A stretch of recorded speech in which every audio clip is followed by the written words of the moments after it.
네, 이른바 김영란법이 합헌 결정이 나면서 당장 9월 말부터 법의 시행이 이루어지게 됩니다. 하지만 법에 대한 이해 부족으로 인해서 여러 가지 혼선도 우려되고 있는 상황인데요. 네, 신영무 바른사회운동연합 상임 대표 모시고 자세한 내용들 짚어보겠습니다. 어서 오십시오. 안녕하십니까? 네, 안녕하세요. 네, 대표님, 이제 9월 28일부터 김영란법이 시행되게 됐는데요. 법 쪽에도 그렇고 많은 이런저런 분석도 그렇고 이게 많은 이야기가 나오고 있는 것 같습니다. 일단 시행이 되게 됐으니까 우리가 이 김영란법의 시행 의미도 그렇고요. 또 앞으로 기대할 수 있는 효과 어떤 것도 좀 바뀌게 되는지 좀 쉽게 설명을 좀 해주시죠.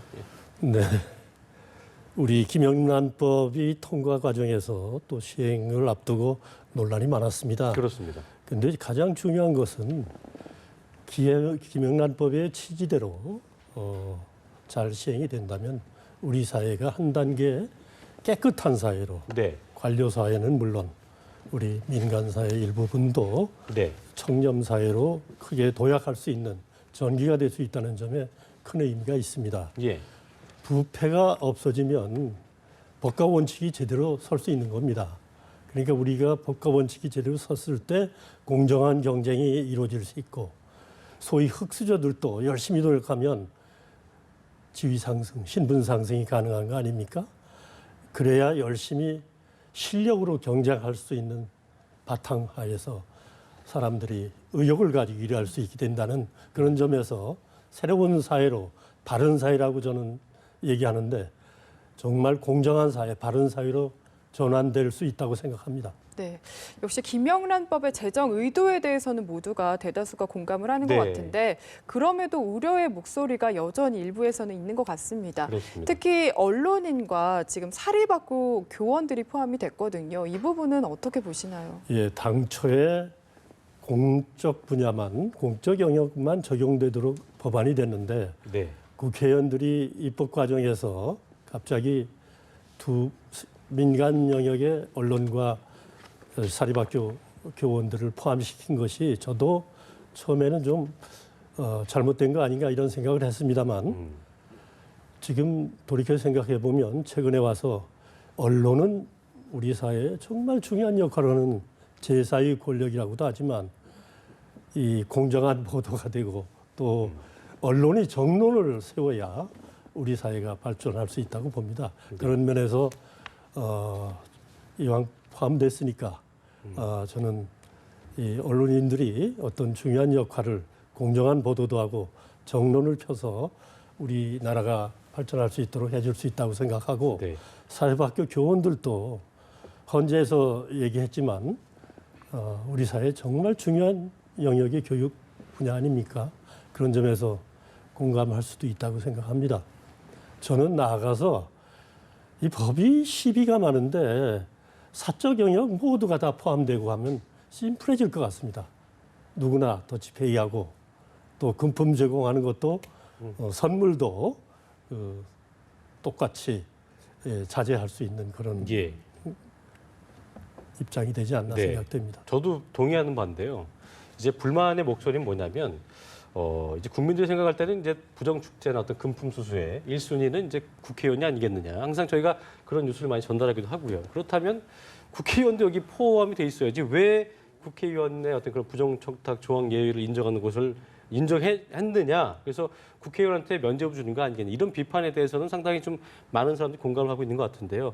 대표님께서 어떻게 보고 저도 계십니까? 그렇습니다. 국회의원들이 심의 과정에서 자기들이 부정청탁 행위에 대해서는 뺐잖아요, 그걸. 뺀 것이 정말 국민들로서는 뭐랄까 참 정치 불신을 더 조장시키는 거 아닌가. 예, 예. 정말 국회 권력이 지금 점점 비대해지는데 네. 자기들은 빠진다는 건 이건 잘못된 것 같습니다. 개정 과정에서 반드시 포함되어야 될 것으로 생각합니다. 예. 네, 어쨌든 이제 청렴한 사회로 나가기 위해서 한 발짝 예. 발걸음을 뗐는데 경제에는 어떤 영향을 미칠 거라고 보시는지 좀 이야기를 듣고 싶네요. 예, 논란이 많았죠. 특히 농축산물이라든가 네. 요식업체들 일시적으로 영향이 있을 겁니다. 또 어떤 면에서는 분야에 따라서 5만 원 정도의 상품 나눠서 하게 되면 오히려 더 많이 팔 수 있다는 생각도 됩니다. 근데 근본적으로는 이 부패가 없어져야 법치주의가 확립이 되고 법치가 확립이 돼야 믿고 투자가 이루어지는 겁니다. 외국인은 물론 내국인도 그렇지 않겠어요? 인허가권을 틀켜진 공무원이 여러 가지 후보가 있는데 이 금품을 받고 어느 특정 업체를 뽑아줬다 한다면 누가 이거 정말 사업할 수 있겠습니까? 그런 면에서 네. 장기적으로는 상당히 경제 성장에 도움이 된다고 네. 보고 있습니다. 네.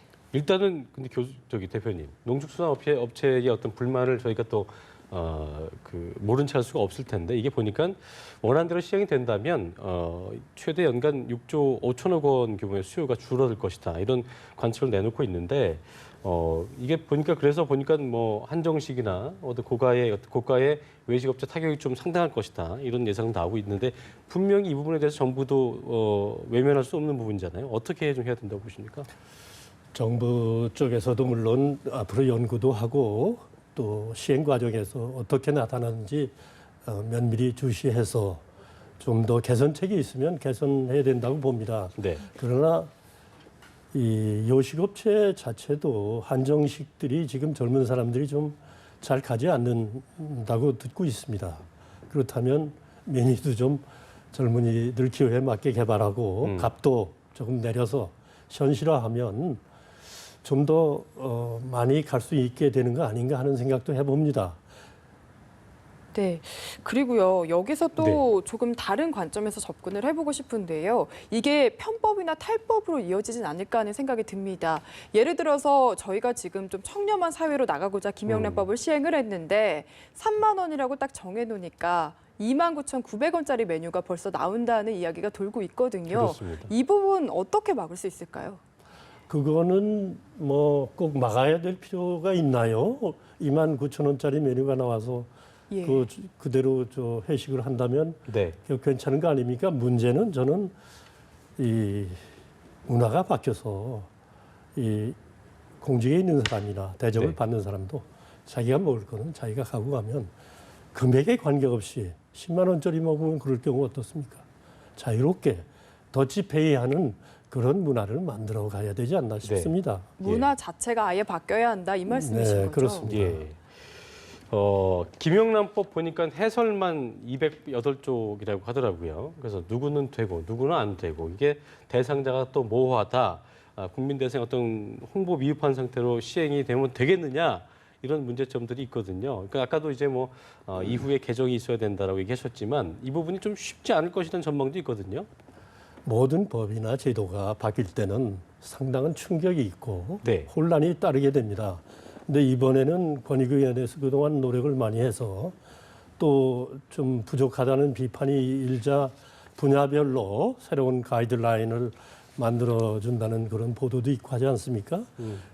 그러니까 저는 일단 시행하는 과정에서 사람들이 큰 틀에서 동의하고 있다면 잘 이겨내고 또 적응해서 거기에 따라가게 되지 않을까 싶습니다. 네. 네. 그런데 이게 아직 많이 알려지지 않아서 그런지 저 같은 경우에도 3만 원, 5만 원, 10만 원 이 기준은 잘 알고 있는데 학부모가 선생님에게 기프티콘 5천 원짜리 커피 쿠폰을 보내는 예. 건 또 안 된다고 하더라고요. 이건 어떻게 기준이 다른 겁니까? 저도 그 부분을 구체적으로 설명하기가 좀 그렇네요. 저는 예. 사실 애매한 부분이 좀 있습니다. 그러니까 그 기프티켓이라든가 뭐 금품이 연간 얼마 이상 되면 네. 문제가 되지 않습니까? 네. 그런 거에 관련해서 문제를 삼는 것이 아닌가 싶습니다. 네. 연간 직무와 관계없이도 일회에 100만 원, 연간 300만 원 또는 직무 관계가 있으면 100만 원 이하라도 다 처벌되지 않습니까? 네. 그런 관점에서 봐야 되고 네. 아무래도 이런 걸 보면 시행하는 과정에서 큰 틀만 보고 그 다음에는 좀 전문가하고 협의도 하고 또 권익위에 물어보면 됩니다. 예. 알겠습니다. 이게 그 법 시행 초기에 그 신고가 좀 많아질 것이다. 왜 그러냐면은 이제 적용되는 게 보니까 500만 명 정도가 해당된다고 하기 때문에 아까 박가영 아나운서 말도 그렇지만 본인이 모르는 사이에 이게 또 예. 법에 저촉이 되는 경우도 있을 테고 상당히 좀 혼란스러운 상황들을 거쳐야 될 것 같은데요. 그러니까 이제 보니까 이제 문제 중에 하나가 김영란법 집행하고 또 감독을 총괄할 권익위 어떤 전담자가 또 굉장히 부족하다. 이 부분도 좀 이제 보충이 돼야 할 텐데 지금은 인력이 굉장히 부족하잖아요. 이게 시행 초기에 좀 이렇게 착오가 있지 않겠습니까? 사실 그 신고가 많아도 권익위는 수사기관이나 네네. 또 감사원이라든가 이런데 이첩을 해가지고 직접 조사 내지 수사를 할 수 있도록 하고 있습니다. 예. 또 경찰에도 보낼 수 있고 그리고 거기서 이제 조사 보고를 해오면 재조사 요구도 할 수도 있고 예예. 여러 가지로 그런 시행 단계에서 수사기관들이나 감사원의 협조를 받게 되어 있으니까 충분히 해결해 갈 수 있지 않나 싶습니다. 네. 그러나 빨리 인원이 좀 보충이 되고 권익위에 조사 권한을 주고 이 홍콩이나 싱가포르 같은 경우에는 그런 김영란법과 유사한 법을 집행하는 소관하는 부처한테 독립 수사권을 주고 있습니다. 그런데 우리 권익위는 조사권 없지 않습니까? 그런 면에서 우리가 그런 권익위의 그 제약을 좀 이해하고 앞으로 지금 고위공직자 비리 수사처 얘기가 나오고 있지 않습니까? 네. 저는 이게 권익위에 대해서 좀 더 그런 독립된 권한을 부여하는 것이 옳지 않은가 하는 생각도 하고 있습니다. 알겠습니다. 대표님, 아까도 저희가 좀 잠시 언급했습니다만 본인도 모르게 그러니까 이 법조항을 다 알고 있지는 않을 거 아니에요, 사람들이. 그래서 밥을 얻어 먹다 보니까 뭐 예를 들어 3만 원 좀 넘었다든가 뭐 알고 봤더니 배우자에 아는 사람이 증거관련성이 있었다든가. 그러니까 우리가 평소에 볼 땐 그냥 친한 사이여서 먹게 된 건데 알고 봤더니 이게 좀 이제 해당이 된다더라. 그런 경우는 뭐 악의를 갖고 한 게 아니잖아요. 그런 네. 경우 어떻게 될까요? 그런 경우는 상당히 처벌 과정에서 예. 감안을 하게 됐죠. 그러니까 일단 조사 신고가 들어와도 조사하는 과정에서 정상 참작을 할 수 있을 겁니다. 그런 부분도 시행 초기에는 예. 특히 그런 관대한 예. 배려를 해야 되지 않나 생각됩니다. 알겠습니다. 네. 자, 이게 보니까 국회 차원에서 개정 논의가 좀 활발하게 이루어지고 있는데 또 각 당마다 그러니까 뭐 여당과 정부는 그렇고 그러니까 그 개정이 언제 이루어져야 된다 이 시기를 놓고도 조금 의견이 엇갈리고 있는 것 같거든요. 대표님께서는 어떻게 좀 어느 시기에 일단 시행이 되고 나서 그 이후에 점차적으로 이루어져야 된다고 보시는지 어떻게 좀 보고 계십니까? 저는 그렇게 보고 있습니다. 왜냐하면 지금 법이 개정안이 계류 중인 것이 좀 미흡하다고 생각합니다. 네네. 이왕 고치려면 좀 제대로 고쳐서 제가 생각하는 바는 이제 국회의원 아까 부정청탁 선출직들에 대해서도 네네. 행위 대상에 제외된 것을 원위치시켜주고 또 이해충돌 방지법이 있지 않습니까? 그 조항도 포함시키고 더 나아가서 언론인 사립학교 교원뿐만 아니라 우리 모든 민간 영역의 부패라는 건 말할 수 없습니다. 예. 갑질하는 거 아시죠? 그러니까 여기도 똑같이 적용되도록 함으로써 우리 사회가 지도자가 앞장서고 예. 또 국민들이 따라가는 모양으로 선진 사회로 가는 그런 법을 만들어 가야 될 것 같습니다. 알겠습니다. 네. 네, 지금까지 신영무 바른사회운동연합 상임대표 모시고 관련 네. 내용들 짚어봤습니다. 말씀 잘 들었습니다. 고맙습니다. 감사합니다.